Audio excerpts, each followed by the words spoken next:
Itong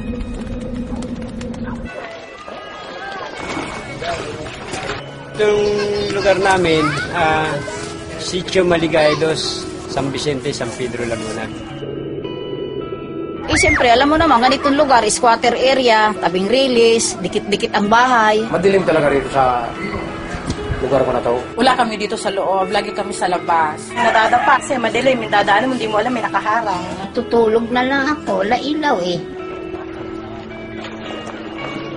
Ang tawag nila sa akin dito si Mang Dimi Solar.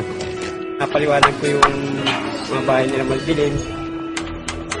Bubutas ka ng yero, lalagay mo yung bote, lagyan mo siya ng sealant, bago lagyan mo siya ng tubig na mineral, lalagyan ng sunrocks. Bago kabit mo sa bahay, lagyan sealant mo para hindi tumulo. Ganun lang kasimple yun. Dati yung ganito, tukadilim nung bago ko pagkakapitan. Ngayon, nung kapitan ko na, ito na ang liwanag niya.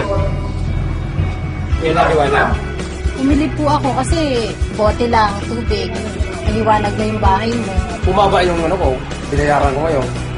Simula nung makabitan ako nito. At saka itong solar bottle bulb na to, hindi mainit.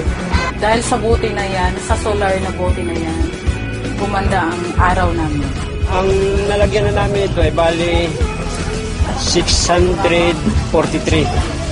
Gusto nga namin tuloy-tuloy para marami nga matulungan mga tao rin na yung maliwanagang mga bahay nilang madidilim. Parang katulad na rin ng bumbilya. Dati natin nakakalimutan at pakinabangan na ngayon.